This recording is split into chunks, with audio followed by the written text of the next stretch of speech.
Good afternoon, everyone, and welcome to the third installment of our expert Q&A series of the Alibaba.com digitization sprint for online retailers. Today, we're going to be talking about sourcing, supply chain, and logistics. So if you've joined us for one of these before, you'll know that in 2020, there were 600,000 more new businesses started in the US than in the year 2019. This is according to the National Bureau of Economic Research. And most interesting about that is nearly 1/3 of these businesses are retailers who are not tied to a physical location. So many of these 200,000 new online businesses are part of a newly emerging group of entrepreneurs.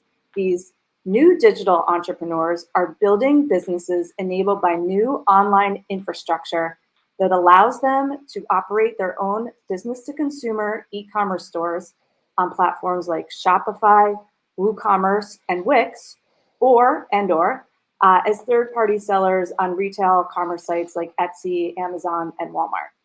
So today, I am very excited to welcome two of my esteemed colleagues who are experts in sourcing and supply chain. Brett Ducker was a former Alibaba.com buyer who is now a key account director here at Alibaba.com, where he helps businesses source more efficiently on the platform. Yikun Shao is the director of supply chain and logistics, where he focuses on supporting business customers meet cross-border logistics needs. So I'm excited to welcome Brett and Yikun today as they share their vast knowledge on the best ways businesses can source on Alibaba.com and conduct efficient global trade. So start with you, Brett. Thank you for being here. Anyone who's visited Alibaba.com can see we have a huge breadth of supply on the platform. We have actually 200,000 global suppliers available to source from. So how can buyers narrow down these vast options? And what are some of your tips and suggestions for where to start? All right. Well, it's a pleasure to be here with you both today, and I will get to it. All right. So 200,000 global suppliers on Alibaba.com, lots of suppliers to work with. And as a buyer, it's important to know how to navigate the website when you approach sourcing. In general, there are three ways to source on Alibaba.com. The first way is to browse by pavilions. So if you're on the home page, you'll see there's a section for product categories. We may have different events going on and the headline banners. And then if you scroll down, there's also some recommended selections on the home page. Some of it is geared towards your previous browsing history, so we can better create the page to fit your needs. So if you want to browse, look for interesting products in different categories, some hot newly released items, that's a great way to go, browsing by different pavilions. The second way is the search tool. So if you use the search tool, you can search for products or suppliers using keywords. You can also search by pictures. So if you have a picture of the product you're looking for or something similar, you can upload it via the search tool and visually search for suppliers in that product. The third way is to use the RFQ tool. So RFQ stands for request for quotation. Basically what this is if you can describe your product or your needs, it allows you to send this product request out to the market of suppliers, and then they'll be able to respond to you. So it can save you a lot of time sourcing. You won't have to reach out to a lot of suppliers to ask initial questions before you can identify suppliers that can work with you. So I like to visualize it like this. So Alibaba.com using pavilions or the search tool is kind of like a traditional trade show. So if you're looking for backpack suppliers, for example, you're at this trade show, you find this section that's full of backpack suppliers. You have to go one by one, checking out what products they have, asking questions, inquiring with them. But RFQ kind of flips that role. So instead of the suppliers being the exhibitor, RFQ lets you become the exhibitor. you put out your product requirements, and then suppliers can come look at your product requirements, and then interested suppliers can come and talk to you. So it saves you a lot of time, and basically you become the center of attention in your sourcing adventure. So besides that, another great place to look to narrow down suppliers is to go to each supplier's company profile page. So on the profile page, you'll be able to see lots of different information, like whether they're a verified supplier or gold supplier. So the primary difference is gold suppliers have just been verified that they're an existing business, but verified suppliers have a lot more information verified related to their production and capabilities. For example, like what type of business they are, whether a manufacturer, trading company, or manufacturer/trading company, what their main products are, what their main markets are, what certifications they have, the company size. So all of these different data points you can see on the company profile page, and then you can use these data points to decide which suppliers are top leads for you, and then reach out to those suppliers. If you do this process through RFQ, then all of the suppliers that respond to RFQ, you'll be able to find them on the RFQ results page. And what the RFQ results page is basically a comparison page. So you can look at the vendor response, but then you can also see different data points about the business. So you can compare not only the vendor's personalized response, but the company's profile. Great. Thank you for that advice. Wow, a lot of options for really narrowing down your search. How about communicating with these suppliers? When I'm putting out an inquiry or RFQ, what kind of information should I include to get the best responses? Fantastic. So when communicating with vendors, an important principle is the quality of your inputs impacts the quality of the output. So buyers should always try to describe their needs in a straightforward and concise manner. Include your product needs, your branding needs, packaging needs, your quantity, shipping information, but be ready to do a Q&A with the supplier. So when you're reaching out to a supplier initially, I wouldn't ask too much to start. Ask just enough to solicit a response and be able to do an initial judgment of the vendors. If they have passed that initial stage, then get into the details and really define what you're looking for, what the supplier can do, go over any questions the supplier may have. In my experience, no matter how well you prepare, there's usually a couple of details that you're missing. So the supplier will ask you important questions to let both sides clarify exactly what's needed. I would also note business it's a two-way street. So buyers are judging vendors, but vendors are also judging buyers and prospecting for serious buyers. So buyers should also provide information about their business, so sellers can know who they're talking to. You can always take steps if you want to protect your privacy in the beginning by providing general information, like for example, we're a distributor in the car parts industry. We've been in business for 15 years. You want to give enough information so the vendor is interested in working with you. And finally, when it comes to the language barrier, again, a lot of the suppliers are not in English-speaking countries, so English is their second language. So if you provide information in your inquiry or in an RFQ, and it is difficult for an English speaker to process that information, then of course it's going to be difficult for an ESL speaker to process that information as well. So you want to present your information, your request for quotes, in a straightforward manner without using like a lot of culturally specific language. Like, don't reply saying 10-4 or roger that. Just say yes. Wow, thanks, Brett. This is great information for our new digital entrepreneurs to have before they start their buying journey. This leads me to my next question for Yikun. So, okay, I found the right products. I'm excited to transact with a supplier, but I need to get the goods to my warehouse. So when I'm starting out with cross-border trade, what are the basics of customs that I need to know? What costs am I responsible for? Things like that. Great. Thank you, Kate, and it's a pleasure to be here. Um, as most international traders are aware, navigating the ins and outs of cross-border trade can be a very complex undertaking, and you also need to comply with country-specific import and export rules and regulations to get your shipments cleared at the border.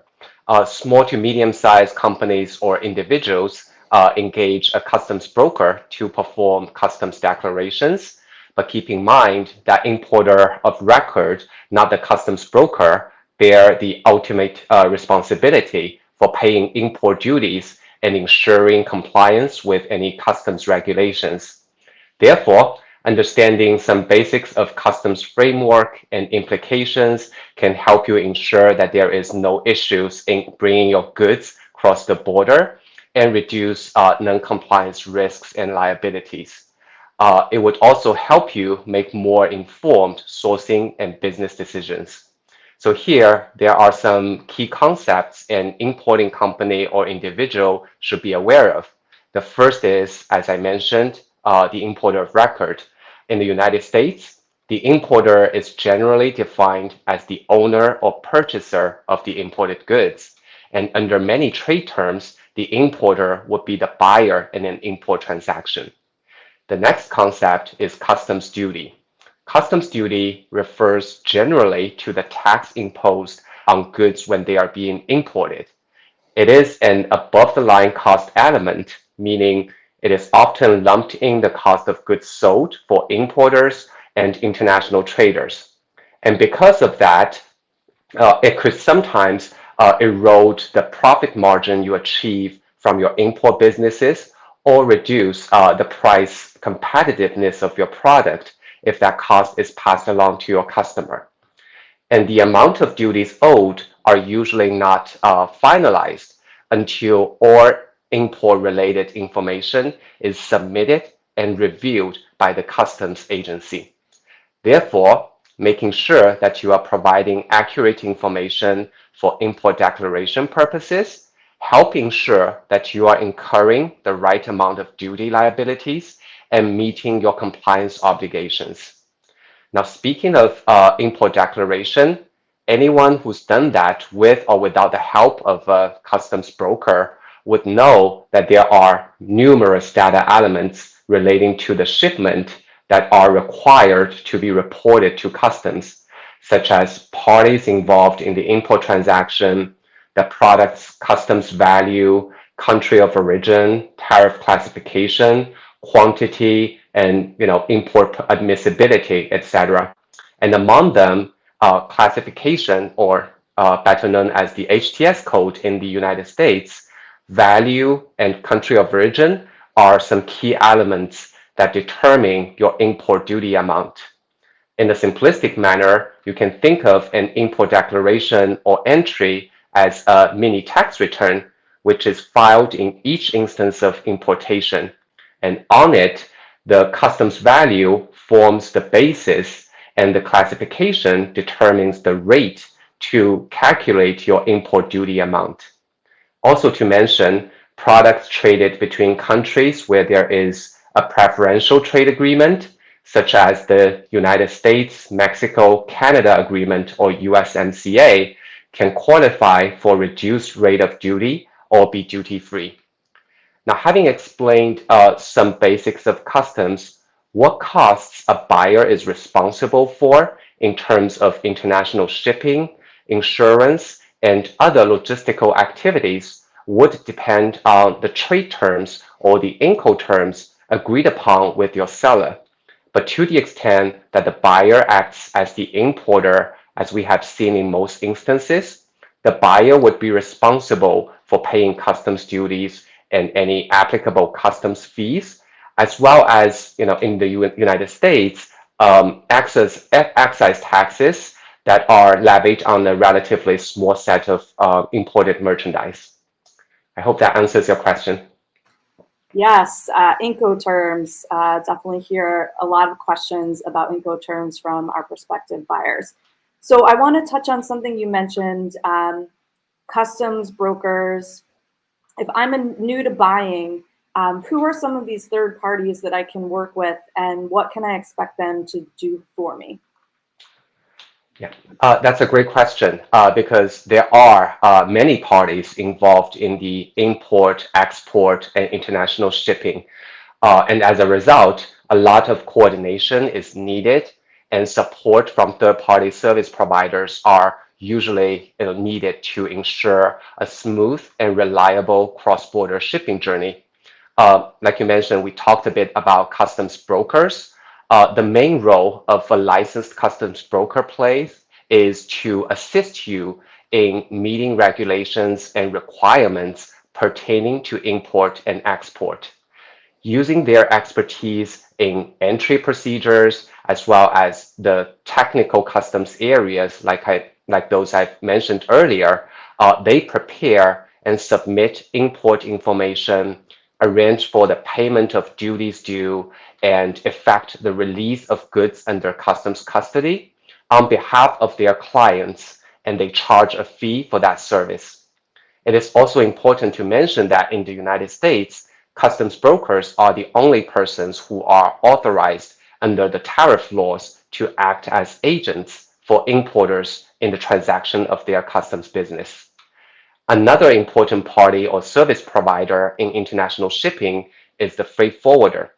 A freight forwarder is an agent who specializes in arranging for the transportation of goods on behalf of the shipper. Because there could be many legs or sectors of the shipping journey involving multiple carriers or even different modes of transportation, a freight forwarder's main roles include preparing all necessary paperwork, making the bookings, coordinating with other parties involved in the shipment, and arranging for payments for the shipment. Also, they can be a helpful advisor to less experienced international traders and provide guidance on the freight process and key freight documents, as well as to keep you informed of the shipment progresses.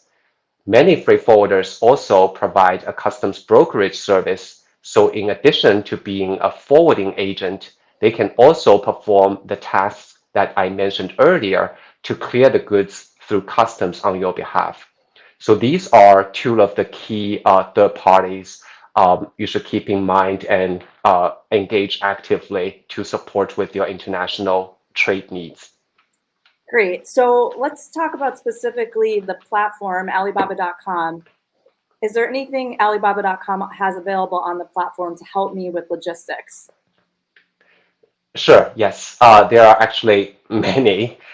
So first of all, in order to help our customers more easily search and book customized freight solutions, we introduced the Alibaba.com freight solution or ship.alibaba.com. This is an online freight marketplace platform that we developed in collaboration with our partner Freightos to provide small to medium-sized business users with a digitized, user-friendly booking and quoting experience. The solutions offered in this marketplace cover both ocean and air freight, as well as air express services in selected trade lanes. The way it works is that when on the platform, users are prompted to input their specific shipment details, such as origin and destination information, as well as any additional services they are looking for, such as customs clearance. Based on these requirements, the platform generates instant freight quotes from multiple logistics providers so that the user can easily compare and select the best value solution for their needs. After that, the process remains fully digitized and on platform, where the user can make payments online, upload necessary documents related to the shipment, monitor order and shipping status, and be connected to live support experts in case of any inquiries or issues. So our platform helps customers retain the maximum possible visibility and control over their freight processes and stay organized use digital tools.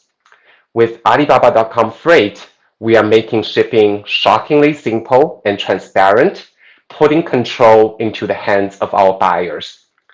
And in addition to our freight platform, there are also numerous logistics service providers in the Alibaba.com ecosystem. So if a customer is interested in a particular shipping carrier or freight forwarder, he or she is also welcome to search for that provider as well as its listed logistics products on our website. Building on our expanding logistics network and the digitized tools backed by our technological capability, we aim to provide business customers with certain, reliable, and cost-efficient logistics solutions to meet your complex cross-border fulfillment needs. Awesome. What was that URL again? That's ship.alibaba.com. Okay, great. Just want to make sure our audience knows about that. So thank you so much for that, Yikun. Brett, I'm going to throw the last question to you. So we've talked about finding product, finding suppliers, getting it to your warehouse. Let's talk about payment processing. What payment methods are available to me on Alibaba.com? All right.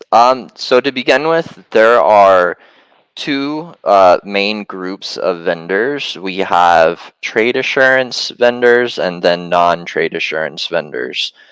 So the difference is trade assurance vendors, they can accept trade assurance platform orders.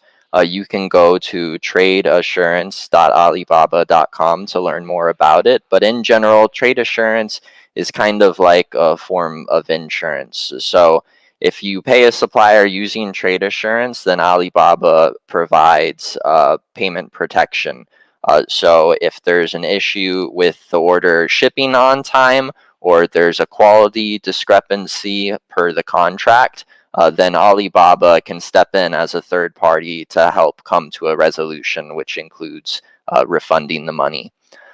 So for trade assurance vendors, when you do an order on the platform, there's a variety of payment options. So I'll go over a couple of the main payment options. The first one is you can pay by credit card. So there's around a 3% transaction fee for credit card payments. So it really depends on you as a buyer which payment option is the best. So since there's a 3% transaction fee, the benefit is that the processing time for credit card orders is 1 to 2 hours. So if you pay an order with a credit card, the money usually arrives to the vendor within 1 to 2 hours. It's really quick. So when I was a buyer, I would pay with credit card for any of our small orders or sample orders where we want the money to get to the vendor as soon as possible, and the 3% transaction fee is worth it. If you want to pay without the 3% transaction fee, then the best way to do it is through a wire transfer.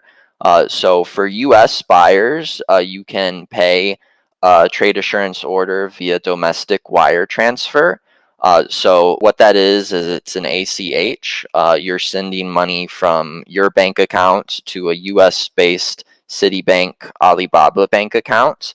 The fee is around $5 depending on your bank, and the money usually arrives within 1 to 2 days. So if you're paying any significant amount of money to a vendor, the cheapest way to do it is definitely via a domestic wire transfer. It gets there within 1 to 2 days. You're able to go on your My Alibaba, go down to transactions, and you can actually track the money getting to the vendor. So there are a couple other ways to pay, depending on which payment methods the supplier you're working with accepts. Other payment methods include PayPal, Apple Pay. There's also around a 3% transaction fee for those. You can also use Western Union or international wire transfer. The international wire transfer, that fee depends on your bank. So beyond that, important things related to the payment method is payment terms and trade terms. So your payment terms are divided into basically how much you're going to pay to start the order and then the balance payment. So for small orders, like in general orders under $1,000, in my experience, usually the supplier will require a 100% payment upfront. So 100% deposit, and then they'll produce and ship your goods. The payment terms, though, are decided between you, the buyer, and the seller. So if you're doing a large order, a common payment terms are usually between a 30 and 50% deposit, and then between a 50 and 70% balance payment when the goods are ready to ship. The second thing to consider when looking at your payment terms and looking at the prices and everything is the trade terms. As Yikun mentioned a little earlier, the trade terms tell you basically what's included in your cost. So, for example, if you're paying FOB Seaport China, then you're paying for the goods to be loaded onto the ship, but then the buyer is responsible for the insurance and arranging the sea freight and final delivery and the customs clearance and the duty payments. All of that is the responsibility of the buyer. So when you pay your vendor under the traded terms, it'll tell you basically what you're responsible for and what you're paying for as well. Great. Thank you so much for that background. So we've covered a lot of ground in a short amount of time. So thank you both for joining me and thank you for your expertise. Again, to our audience, I encourage you to drop your questions in the comments and we'll do our best to get back to you. And I want to remind everyone that we are running our Alibaba.com grants program in partnership with Hello Alice. And applications are open until October 21st.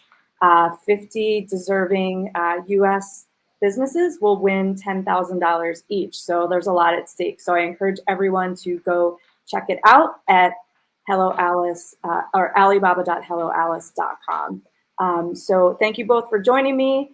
And thank you for listening, audience. And check back at the digitization sprint for retailers landing page for additional updates. Thanks. Happy sourcing, everyone. Thank you, everyone.